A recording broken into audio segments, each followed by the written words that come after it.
ចូលឆ្នាំថ្មីបរិបូរជាមួយនឹងទូរស័ព្ទ iPhone ថ្មីងាយស្រួលនឹងមានការថែមជូនកាដូជាច្រើនជាមួយនឹងហាងទូរស័ព្ទដៃ Apple ចាំចៅ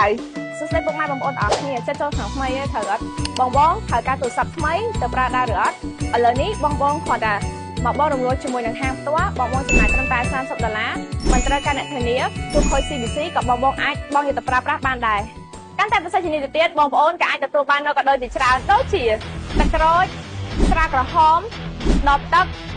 Power Bank កាស AirPods រួមមានកាដូផ្សេងជាច្រើនទៀតលក្ខខណ្ឌបងរំលោះងាយដែលគ្រាន់តែពុកម៉ែបងប្អូនមានត្រឹមអត្តសញ្ញាណប័ណ្ណ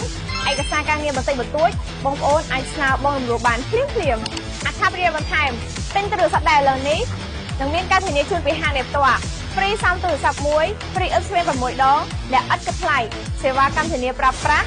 មិនមានការបារម្ភចង់បានទូរស័ព្ទដៃល្អតម្លៃសមរម្យគុណភាពខ្ពស់ការធានាត្រឹមត្រូវ